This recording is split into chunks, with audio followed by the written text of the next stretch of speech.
Bienvenue à toutes et à tous. On attaque tranquillement, on attend les derniers participants / retardataires qui vont nous rejoindre d'un instant à l'autre. Là, vous nous voyez bien, c'est impeccable. Mais là, on devrait se voir en plein écran. Voilà, ça c'est nickel. Je vais juste essayer de nous mettre nous-mêmes en plein écran si c'est possible. Si c'est pas possible. Voilà, au moins là on se voit, vous nous voyez, c'est impeccable. Ça c'est individuel, donc chacun peut se le régler. Juliette est avec nous pour tout ce qui est fenêtre de chat, questions que vous pourrez poser à la fin, notamment. Donc ça, à la fin, vous aurez l'opportunité de poser toutes les questions. Donc, bienvenue à toutes et à tous. Bienvenue pour ce webinaire exceptionnel, on peut le dire. Le mot n'est clairement pas exagéré. En direct de Bali. En direct de Bali, c'est ça la grosse nouveauté, je dirais, par rapport à nos webinaires habituels qu'on va souvent faire depuis la France, de nos bureaux en France, avec nos collègues / partenaires dans les différentes destinations. Là, on s'est rendu directement à Bali. Patrick, à mes côtés, ceux qui sont habitués à nos webinaires le connaissent, cofondateur du groupe Osiris.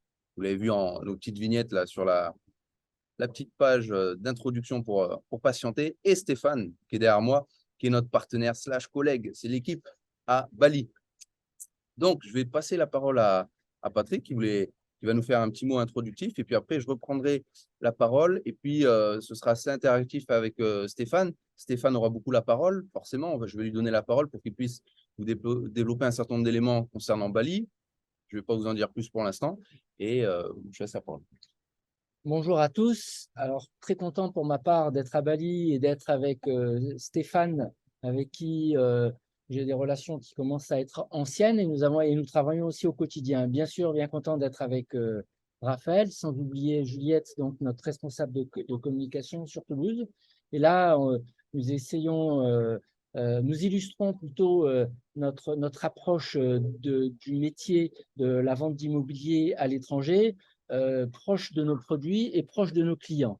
Là, aujourd'hui, nous sommes proches de nos produits. Une partie de l'équipe, Stéphane y est au quotidien. Et sur la France, nous sommes proches de nos clients. Donc, nous allons avancer sur ce webinaire avec des informations précieuses émanant bien sûr de Stéphane, qui est le régional de l'étape, peut-on dire, sur lequel nous appuyons beaucoup parce c'est le spécialiste de l'immobilier à Bali. Il connaît toutes les approches de l'immobilier, à savoir les produits, le juridique, l'environnement, la tendance, et c'est pas peu de le dire parce que les choses évoluent beaucoup ces temps-ci. De notre côté, nous sommes venus valider des produits dont nous vous reparlerons dans un proche avenir. Je vais donc laisser la place aux professionnels et je vais laisser la place à Stéphane. Super, merci. Voilà, alors on va repasser en partage d'écran. On va repasser sur la présentation. Merci Patrick, à tout à l'heure et à plus. Je vais refermer ça là, histoire qu'on puisse se voir. Voilà, là on est bien dans le cadre avec Stéphane. Vous voyez les palmiers, les cocotiers, surtout derrière nous. Alors, pour ceux qui connaissent Bali, j'aimerais juste qu'on puisse se voir. Voilà. Pour ceux qui connaissent Bali, on est à Legian Beach. Tout au départ de Legian Beach quand vous partez du sud. Donc, il y a le Hard Rock Coffee Hotel. On est un petit peu au-dessus. Donc, c'est un super établissement qui nous reçoit, mais qui nous fait l'honneur de nous donner cette magnifique terrasse. On est surélevé. Il y a la plage juste à notre droite, là. Stéphane et moi, il y a la plage de Legian, un spot fantastique. On est au moment du coucher de soleil. C'est plus 6 par rapport à vous. Ça y est, le soleil est couché. Il est parti, là. Il est parti. Voilà, c'est au moment de débuter le webinaire. Et bien, sans plus tarder, c'était pour vous donner un petit peu le contexte de notre situation géographique exacte. Nous voilà partis on va la jouer, si vous voulez, un peu en mode entonnoir, à savoir les raisons qui font que nous autres Français, compatriotes, investissons dans l'immobilier à l'étranger, et ce qui font les raisons, je dirais, d'un achat immobilier hors de France, voilà, ou hors de Suisse, hors de Belgique pour certains d'entre vous. Donc, il y a la notion d'investissement pur et il y a la notion de résidentiel / pour vivre. Donc, en termes d'investissement, il y a une logique évidente, c'est la diversification patrimoniale. J'irai plus loin, diversification géographique patrimoniale. Vous voyez en arrière-plan, Bangkok. Évidemment que si on investit hors d'Europe, quand on est européen, c'est une diversification géographique assez importante. On aura l'occasion d'y revenir, mais voilà, c'est la plus évidente, je dirais, de ce point de vue-là, dans l'investissement pur. Il y a la recherche de rendement meilleur, évidemment. Alors là, pour le coup, Stéphane aura le temps de vous donner des exemples concrets et des explications rapportées à la situation à l'instant T, parce qu'elle évolue constamment et rapidement. C'est vrai tout le temps à Bali, hein, depuis longtemps, mais c'est d'autant plus vrai maintenant. Là, depuis 3 jours que je suis là, j'ai pu visiter un grand nombre de biens avec Stéphane. On s'est baladé en moto dans tout le sud de l'île et j'ai pu constater que ça pousse de tous les sens, premièrement, que les prix ont sacrément évolué à la hausse. Qu'il y a encore des opportunités intéressantes, quelque chose d'intéressant. Mais voilà, ça, on vous en parle après. Mais il y a un vrai dynamisme. La notion de rendement est évidemment très pertinente quand vous investissez à l'étranger. Ticket d'entrée versus, enfin, couplé au rendement locatif que vous pourrez avoir, peut avoir des rendements nettement meilleurs que chez nous, à ticket d'entrée comparable. L'optimisation fiscale, ça c'est un vaste sujet. Tout de suite, on peut dire qu'il y a une convention de non-double imposition entre la France et l'Indonésie. On en reparlera un peu plus tard, mais évidemment, tout ce qui est fiscalité et personnel, en fonction de vos revenus, de votre patrimoine. Mais il y a cette optique, évidemment, qui rentre en jeu, la notion d'optimiser fiscalement son investissement. Le vivre, résidence secondaire slash vacances, je ne fais pas de dessin là-dessus, on voit très bien ce que ça peut représenter. La résidence secondaire locative, donc là, c'est un petit peu un mix. C'est un investissement, on veut y passer du temps, mais le résultat, il faut que ce soit rentable. Donc, ça, on accompagne un grand nombre de clients sur cet aspect-là, cette stratégie-là, je dirais. Et puis, la notion de retraite, on pourrait rajouter expatrié. Il y a assez peu d'expats, on en parlait encore tout à l'heure avec Stéphane à Bali, mais des retraités, notamment français, il y en a un grand nombre. Voilà. Donc, voilà, si vous voulez, c'était un peu pour donner les différentes facettes de ce qui existe en termes d'investissement quand on le fait hors dehors de son pays de résidence. Alors, en ce qui concerne l'Asie du Sud-Est, plus spécifiquement, il y a, je dirais, 4 critères, 4 piliers qui sont pertinents à regarder. C'est la notion de prix, les prix abordables. Évidemment, les tickets d'entrée peuvent être beaucoup plus intéressants ici à superficie comparable et niveau de prestation. Des fois, vous avez des niveaux de prestation qui peuvent être très, très, très intéressants versus ce qu'on peut avoir en France. Donc, la notion de prix, on en a parlé, les prix augmentent assez fortement ces derniers temps, mais pour autant, il y a des choses qui restent très intéressantes. Donc, ça, c'est une des raisons principales sur l'Asie du Sud-Est, ticket d'entrée.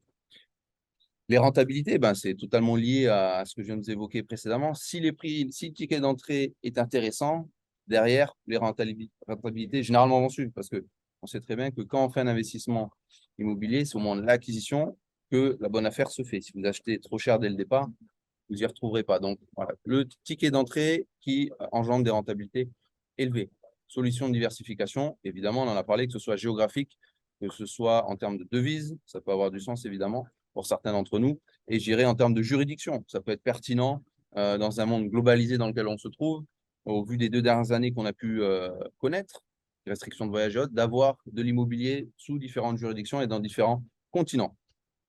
Et la notion de convention fiscale, on en parle régulièrement avec Stéphane, hein, tout ce qui est fiscalité.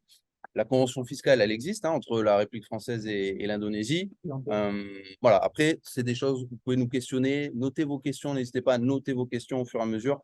On pourra y répondre à la fin. Juliette ouvrira le chat pour que vous puissiez poser vos questions. Et évidemment, tout ce qui concerne la fiscalité, c'est très personnel, mais si vous avez des questions d'ordre général sur cet aspect-là, notamment, n'hésitez pas. OK. Alors, la place de l'Indonésie dans le monde, c'est pour comprendre la place de l'Indonésie dans le monde, il faut comprendre déjà ce que c'est l'ASEAN. Donc, l'Indonésie, c'est un très grand pays, extrêmement peuplé, plus de 200 millions d'habitants. Donc, comparé à la France, comparé à l'immense majorité des pays européens, c'est évidemment colossal.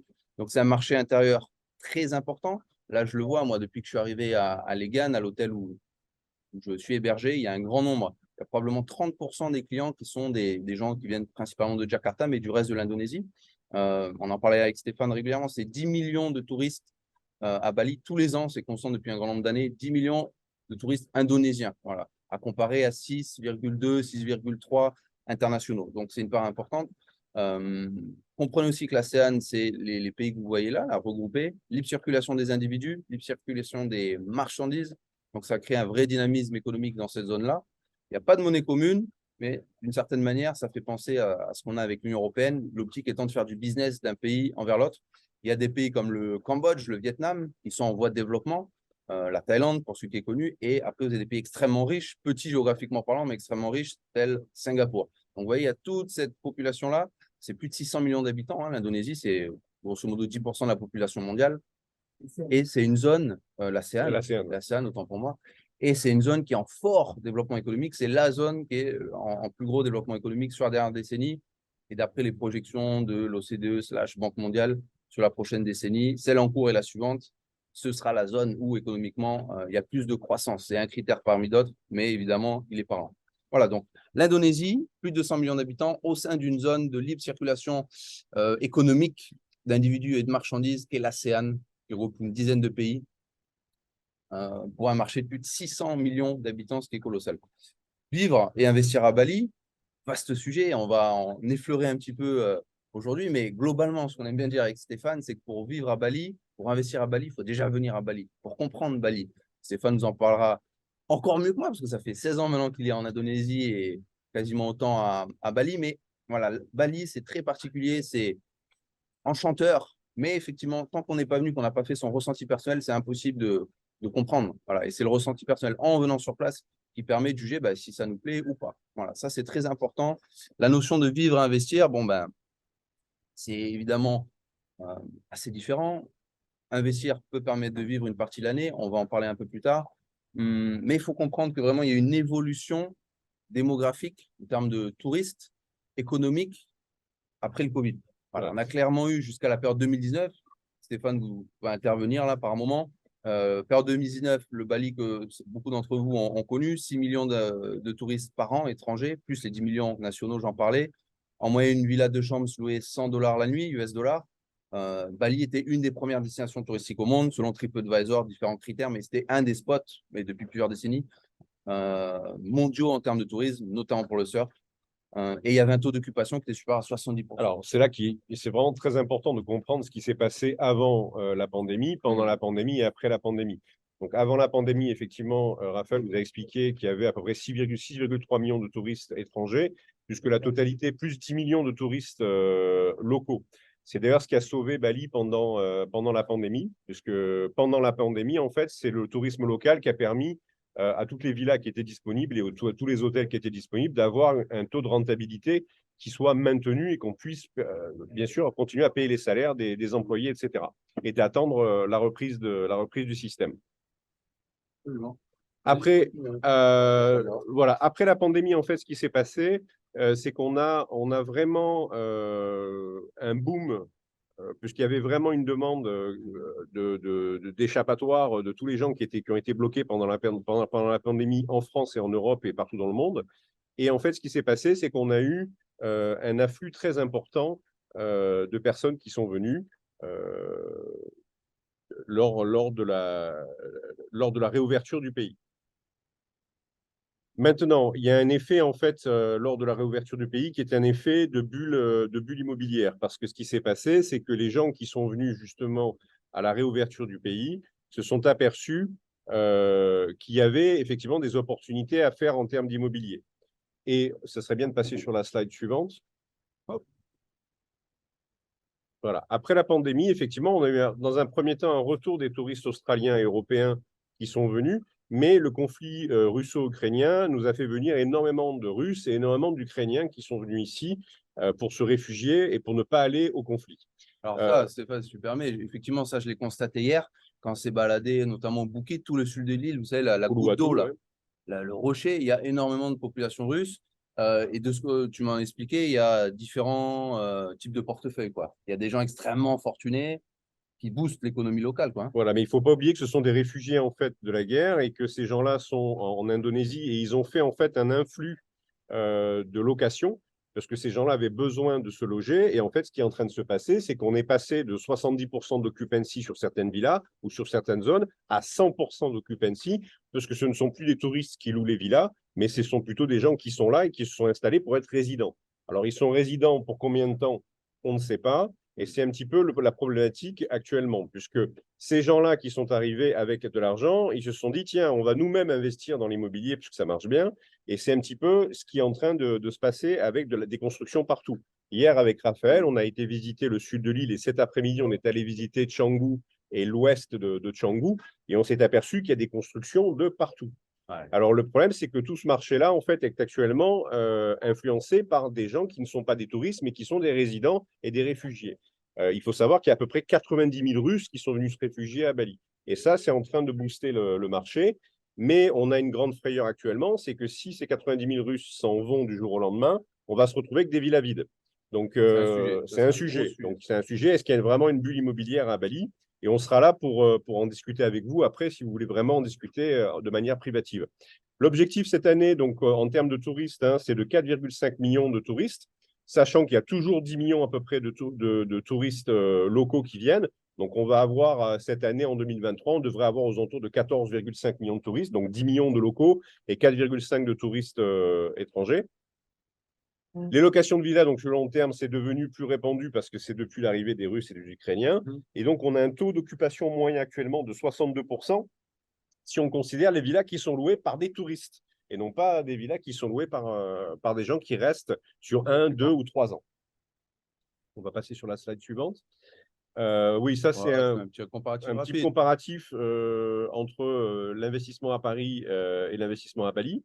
On peut passer dessus. Voilà. Alors, on a un top 3. Alors, ce n'est pas un top 3 dans l'ordre. Lors de la répète, voilà, on l'a donné comme ça. En fait, il y a 3 zones qui sont vraiment définies en termes d'investissement locatif, ou alors même pour investissement, ou alors pour venir s'installer en Indonésie pour du résidentiel.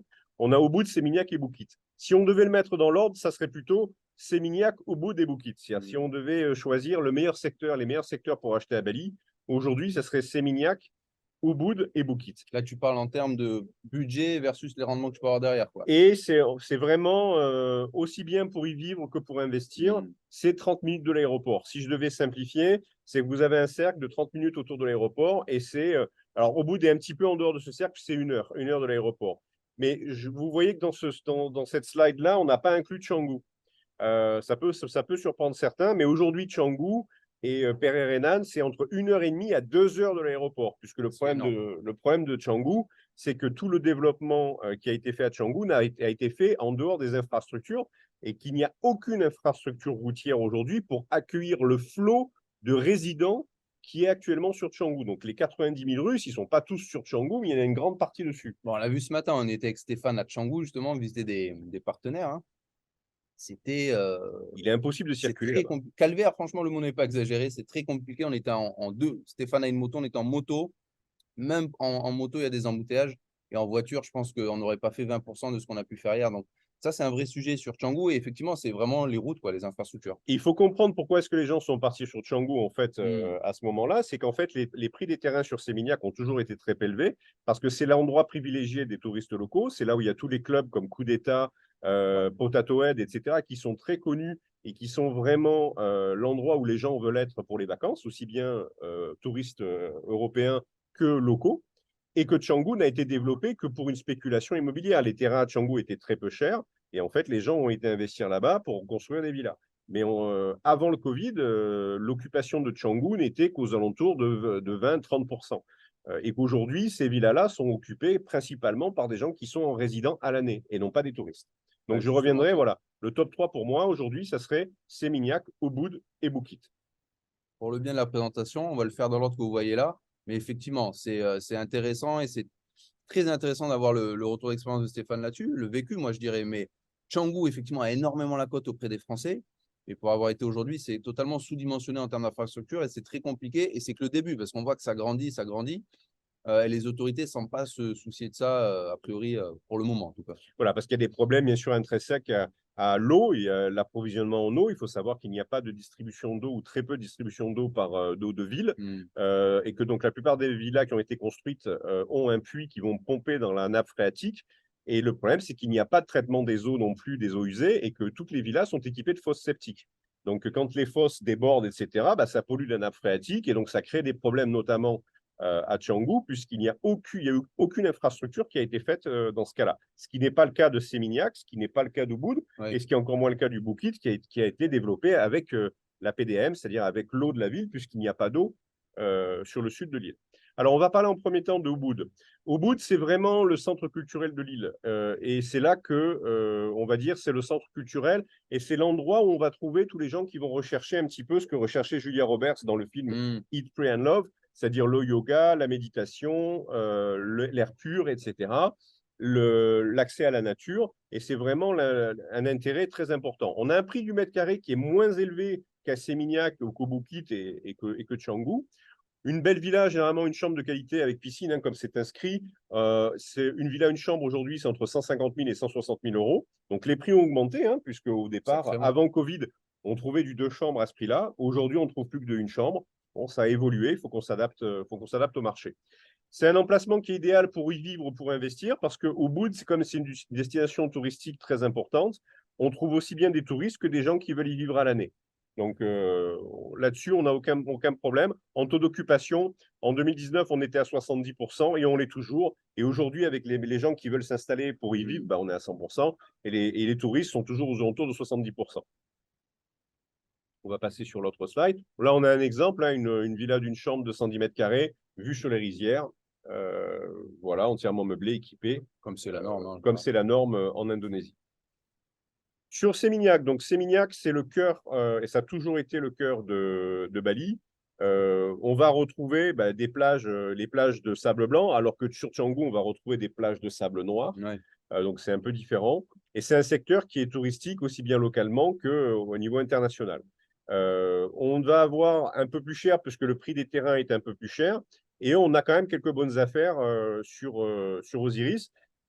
Je ne sais pas si je peux le dire maintenant. En fait, on a un très grand choix en fait, de listing. Enfin, quand je dis listing, c'est un très grand choix de villas disponibles, puisqu'on travaille avec les 3 plus grosses agences de l'île pour avoir, en fait, pour pouvoir vous donner accès à des villas qui sont très intéressantes en termes de rendement locatif ou pour pouvoir vous installer définitivement en Indonésie.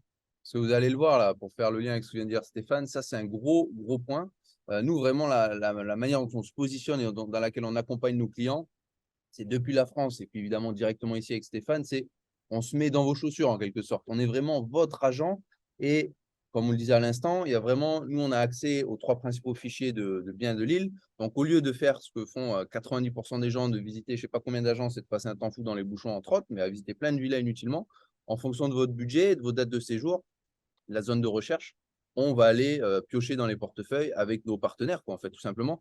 Tout le monde y gagne du temps et de l'efficacité. Voilà, voilà. On va passer à la zone suivante. Donc là, on voit Seminyak, hein, exemple de chambre. Belle villa, ça. Classique villa sur Seminyak.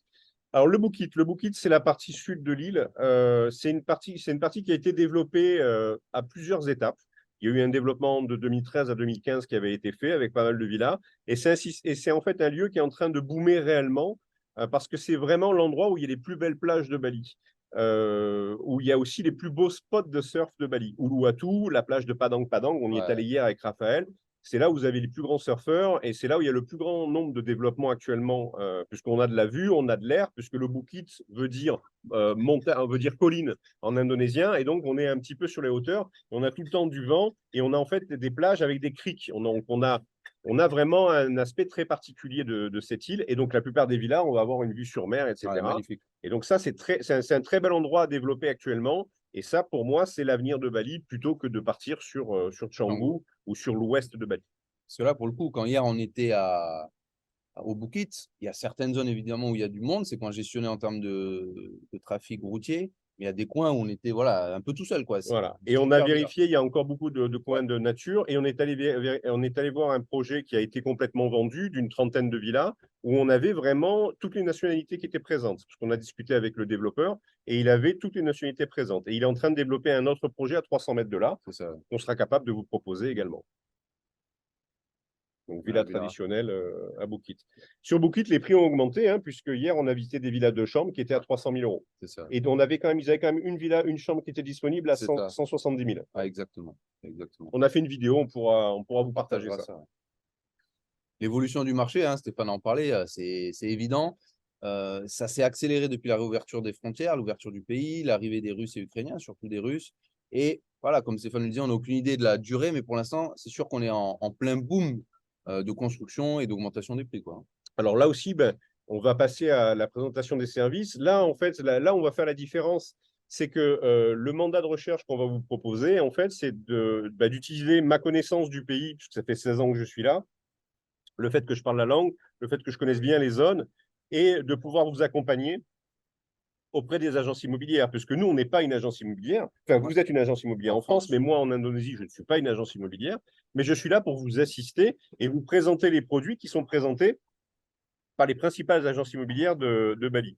Et on est là pour vous faire les propositions de biens accompagnés et de faire une prise en charge des visites sur place et de négocier avec les propriétaires qui vendent en agence en votre faveur, en faveur de l'acheteur. En fait, on est l'agent, non pas du vendeur, mais on est l'agent de l'acheteur. C'est comme ça qu'on se représente. Sachant qu'effectivement, ici, toutes les agences immobilières défendent les intérêts de leurs clients, en l'occurrence les vendeurs. Ils vont plutôt défendre les intérêts. Eux, ils ont un listing à vendre. Ils ont promis aux vendeurs de la villa qu'ils allaient vendre la villa. Et donc, ils vont plutôt aller dans le sens de la personne qui veut vendre. Nous, on va être plutôt se positionner de votre côté. Et on va s'occuper de tout ce qui est vérification légale et démarches administratives à faire.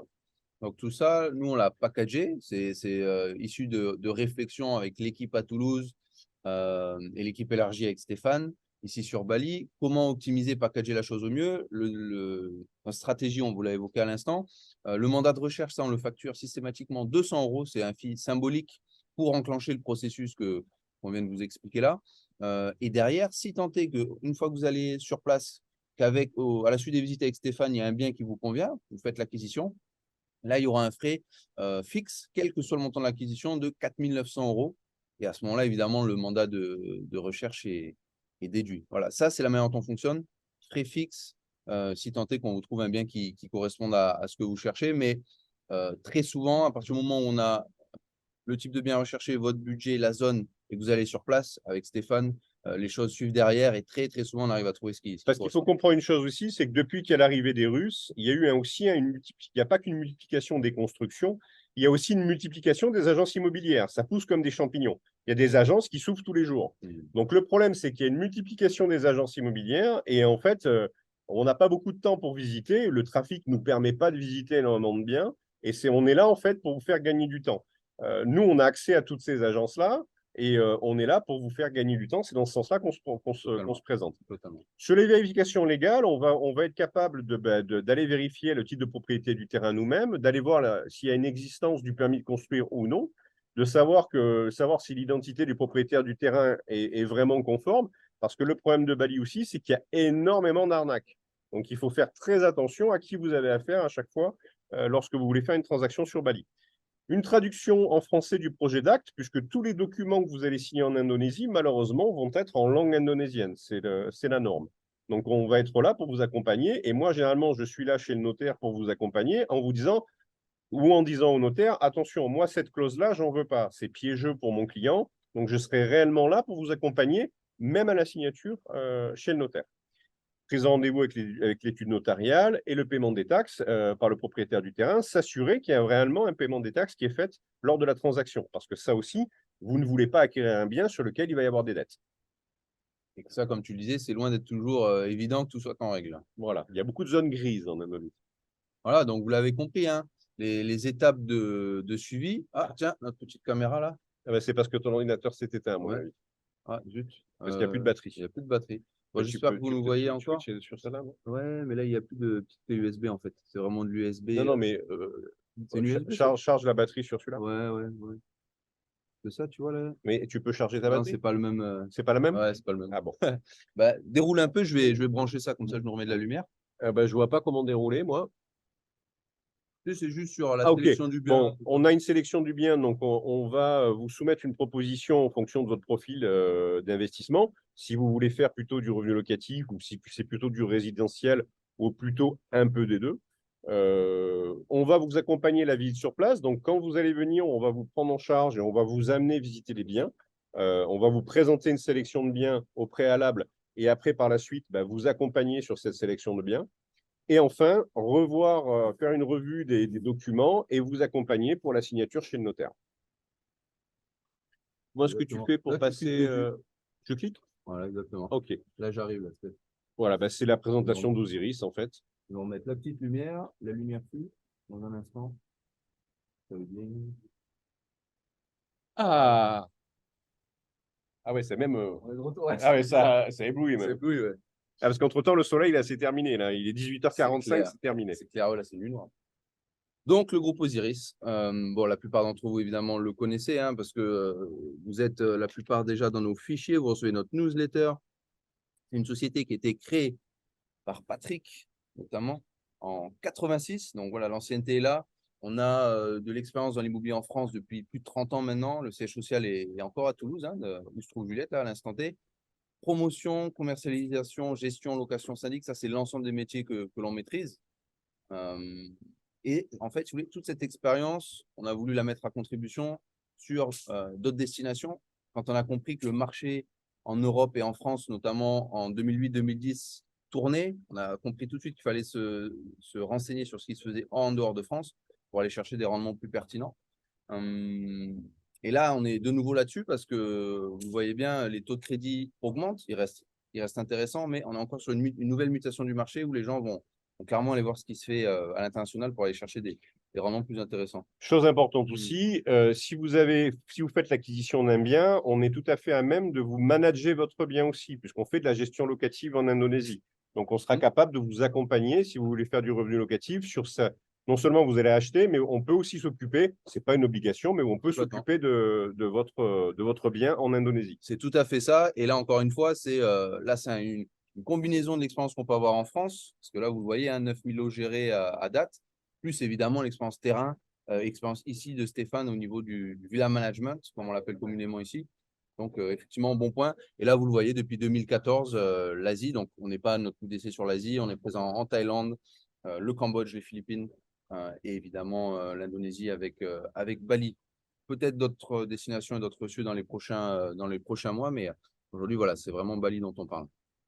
N'hésitez pas à dégainer vos téléphones. Ça, c'est le QR code que nous a préparé Juliette pour la prise de rendez-vous. C'est connecté à un calendrier, donc c'est un agenda partagé entre Stéphane et moi. Et on pourra évidemment parler de vos questions de manière plus personnalisée. Je pense voir que là, dans le chat, je pense que Juliette vous a ouvert le chat. Elle vous l'a dit, voilà, n'hésitez pas à poser vos questions dans ce chat. On y répond à la fin du webinaire. Nous sommes à la fin du webinaire. Donc, si vous aviez noté des questions au flot de la présentation, c'est le moment de faire copier-coller. On y répond, profitez-en. Je suis là avec Stéphane, surtout n'hésitez pas. Voilà, c'est ouvert à tout le monde, donc tout le monde verra vos questions et puis nous, on répond derrière. Si vous préférez le faire de manière individualisée, privée, parce que fiscalité, parce que vous avez un projet bien spécifique, vous avez un projet bien arrêté, évidemment, n'hésitez pas à solliciter un rendez-vous, ça nous va très bien aussi. Et puis, je ne sais pas si tu avais une info ou deux là qu'on aurait oublié de donner, qui pourrait être intéressante pour tout le monde. Je suis en train de réfléchir.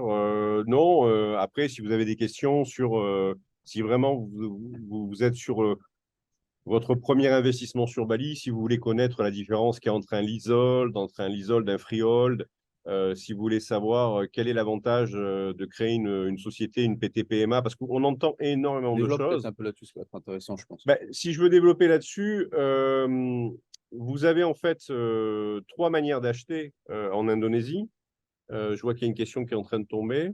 Okay, Quel est le montant total des frais d'acte, par frais rapport d'achat.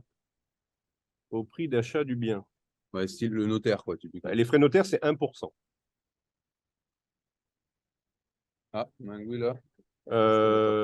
Qu'en est-il de la zone de Mengui? Pour un investissement.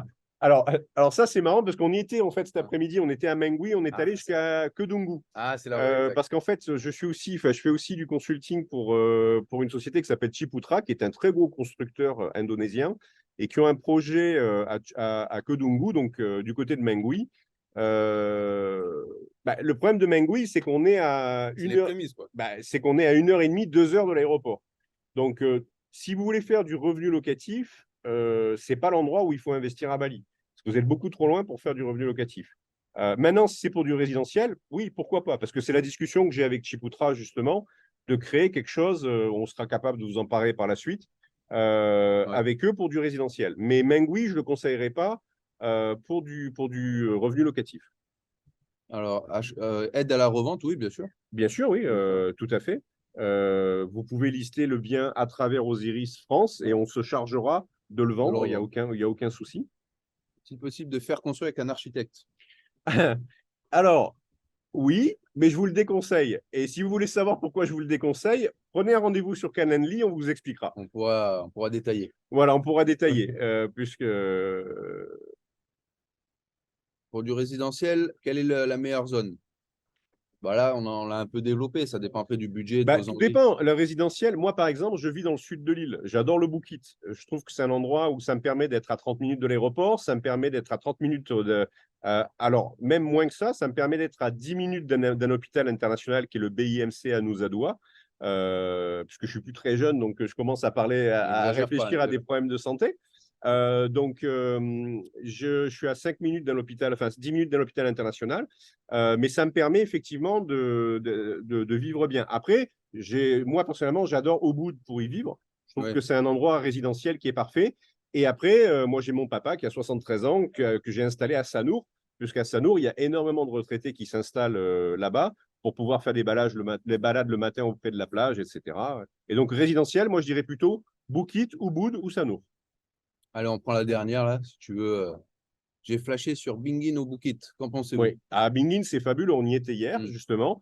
Il y a énormément de développement à Bingin. Et ça, c'est un endroit qui est très intéressant parce qu'il y a encore beaucoup de place. Hier, tu as vu qu'il y avait beaucoup de terrains disponibles. Et donc, à Bingin, en fait, on est capable vraiment de faire une offre aussi bien pour du résidentiel que pour du locatif, parce que là, on est vraiment à 2 pas de toutes les plages. Bingin, c'est un très bon point. Voilà, on enchaîne, on a un Beaucoup peu de temps. de Russes, ce n'est pas bon. Alors, oui et non. Moi, personnellement, je trouve que c'est bien pour l'économie indonésienne. Ça fait tourner les restaurants, ça fait tourner le marché et l'économie. Et ça fait des constructions. Maintenant, ça pose un problème, c'est combien de temps ils vont rester. Et quel nombre aussi. Et quel nombre parce que là, en fait, ils sont plutôt en train de partir. Moi, j'ai plutôt des échos comme quoi ils repartent du côté de la Malaisie, la Thaïlande et Dubaï. Alors, tous les biens sont-ils vendus meublés comme les photos? Oui, la plupart des biens sont vendus meublés. Électroménager, voilà, oui. c'est vrai. Oui, hier, tu l'as vu. Hein, vu. Frigo, micro-ondes, machine à laver le linge, machine à laver le linge, sèche-linge, etc. Et de bons matos en général. Au bout, il y a beaucoup de Russes. Alors, il y a 90 000 Russes en tout à Bali et il y a 2500 Français. Donc, effectivement, le ratio, il y a beaucoup de Russes par rapport aux Français, il n'y a pas de souci. Mais comme je vous le disais, les Russes sont en train de partir. Ils sont même en train de développer du côté de Mengui et de Kodungu un village russe qui s'appelle Nuanu. Voilà. Mais ça va être réservé pour les Russes. Donc, c'est un peu particulier. C'est quoi la question? Parce que moi, je n'ai pas mes lunettes, là, je n'arrive pas à lire. Non, alors les problèmes, les tensions qu'il peut y avoir un peu sociales avec les différents, les nouvelles populations qui arrivent, les Russes notamment. Oui, c'est pour ça qu'il y en a beaucoup qui repartent. C'est parce qu'ils s'aperçoivent que ce n'est pas la liberté à laquelle ils pensaient et qu'il faut suivre des règles et qu'on ne peut pas faire n'importe quoi. Et donc, ces gens-là, généralement, repartent. En cas d'urgence de santé, Stéphane y a répondu. Là, pour le coup, il y a au moins un hôpital international. Il y a plusieurs hôpitaux internationaux. Il y a BIMC et Siloam. Moi-même, j'ai fait un AVC il y a 5 ans. J'ai fait un AVC à 45 ans ici en Indonésie. J'ai été traité ici et je m'en sors pas trop mal. Voilà. Maintenant, il y a un très gros hôpital international qui est en train de se construire à Sanour, qui va être de renommée internationale pour justement faire du tourisme médical. Donc, pas de souci pour tout ce qui est médical en Indonésie. Vous allez avoir les meilleurs spécialistes du monde. Allez, pour boucler la boucle, est-ce qu'on peut développer la partie Friol, Lisolde? Voilà, partie Friol, Lisolde donc, différence entre Friol et Lisolde quand on achète. Je vois juste un mot, là, je vois, c'est quoi? C'est Lombok? Et Lombok, ouais. Alors, Lombok, c'est pas Bali. Hein. Bali, c'est hindouiste. Lombok, c'est pas hindouiste. Et Lombok, c'est très complexe au niveau juridique, puisque moi, je vous parle de l'aspect juridique. Je suis là pour vous accompagner sur l'aspect juridique. Le problème de Lombok, c'est qu'il y a énormément de faux certificats, alors que Bali a vraiment fait les choses pour tout informatiser. Et aujourd'hui, les cadastres de Bali, on demande que les certificats soient transformés en certificats électroniques. Le problème de Lombok, c'est que c'est la foire d'empoigne pour les certificats et c'est très complexe d'avoir quelque chose de valide à Lombok. Moi, personnellement, j'y vais pas à Lombok. Les titres de propriété. Les titres de propriété sur Lombok, c'est un calvaire. Donc, moi, personnellement, j'y investis pas. Et la population, elle n'est pas aussi accueillante que la population de Bali, malheureusement. ce pas des hindouistes. Ça, c'est un gros point. Voilà, Bali, il y en a qu'un dans le monde. C'est une enclave hindouiste dans le plus grand pays musulman du monde. Et c'est ce qui fait le charme et la beauté de Bali. Complètement. Voilà. L'histoire du freehold et du leasehold. Moi, personnellement, je vous conseillerais, en tant qu'étranger, d'investir en leasehold. On peut peut-être se mettre Ouais, on en va se grand mettre en écran. full screen, allez, on va Ouais. faire ça. Bonne idée. Personnellement, moi, je vous dirais, investissez plutôt en leasehold. Le leasehold, il est à votre nom propre. Vous ne pouvez pas investir avec une société. Par exemple, si vous avez fait une société en France et que vous voulez acheter un bien immobilier, vous ne pouvez pas. Avec la société, vous êtes obligé de l'acheter en nom propre. Donc, le leasehold, c'est ce qui vous correspond le mieux. Vous pouvez aussi acheter à plusieurs. Si vous êtes pacsé ou si vous êtes entre amis, que vous voulez acheter un bien immobilier, vous pouvez investir en leasehold parce que vous allez pouvoir mettre 4, 5 noms sur le lease. Maintenant, le problème de faire ça, c'est que le jour de la revente, il va falloir que tout le monde s'entende pour signer parce que c'est un petit peu le problème. Mais moi, le leasehold, c'est ce que je vous conseillerais. Vous allez avoir généralement des leases qui ont sur une durée de 25-30 ans avec un maximum de 50 ans, c'est-à-dire 25 plus 25 ou 30 plus 20. Donc moi, je vous conseille plutôt le leasehold, c'est ce qu'il y a de plus simple. Ça vous appartient, c'est à vous, on ne peut pas vous le contester. Et pendant 25, 30 ans ou 50 ans, il n'y a personne qui peut vous embêter. Maintenant, le freehold. Le freehold, pendant des années, il y a des gens qui ont acheté en pleine propriété en freehold et qui ont acheté avec un nominé. Alors ça, il ne fallait surtout pas faire parce qu'en fait, c'était donner le certificat de propriété à un Indonésien, à un local, et d'avoir un prête-nom, un nominé. Et ça, il ne fallait surtout pas le faire parce qu'en cas de conflit devant un juge indonésien, ben, vous perdiez la propriété, vous avez tout simplement donné une propriété à un Indonésien.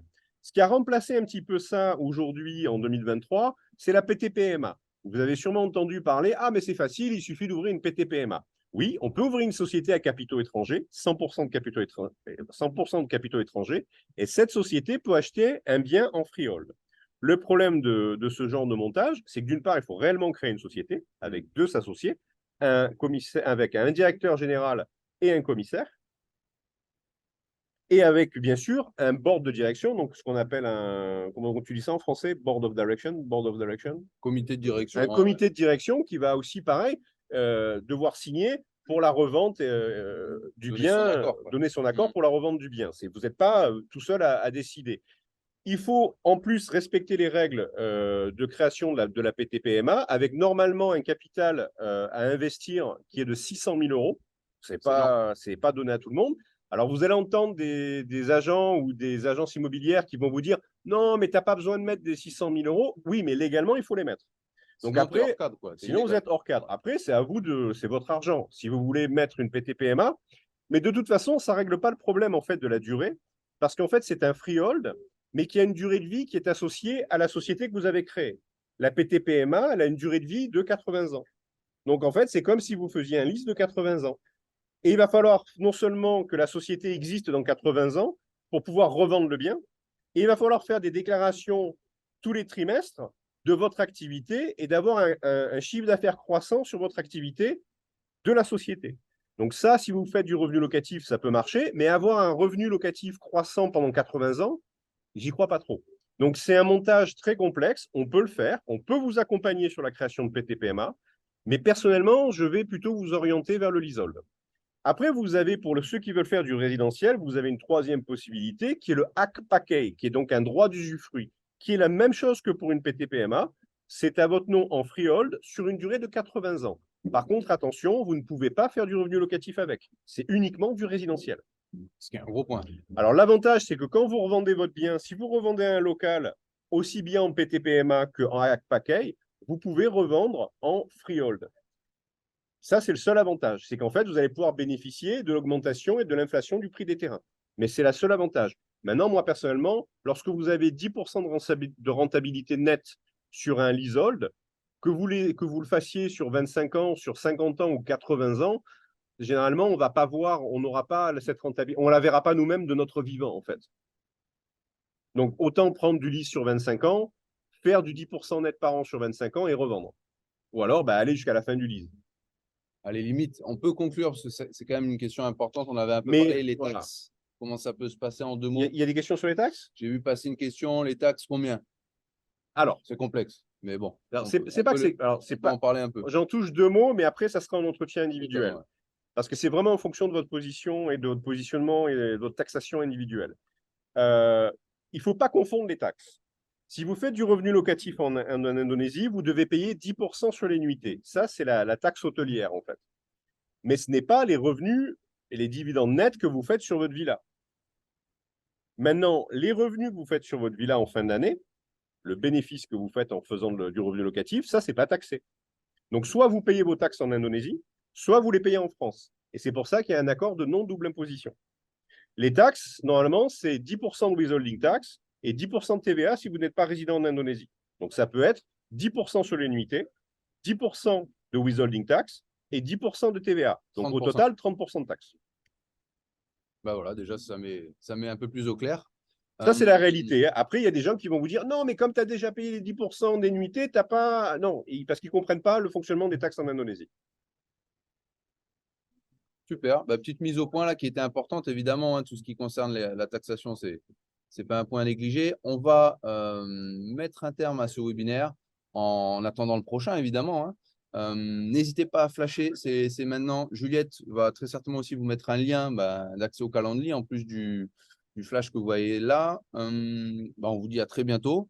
Bonne journée, bon appétit, bonne journée à vous. Et puis, au plaisir de pouvoir échanger avec vous par téléphone, par Zoom, de vous recevoir. Alors, ça sera plutôt Stéphane, mais de vous recevoir à Bali, évidemment, parce que c'est là que les choses se concrétisent, quoi. Et on vous souhaite une bonne journée. On vous dit à très bientôt pour un prochain webinaire et à bientôt à Bali surtout. À Merci, bientôt. bonne journée, Merci. au revoir.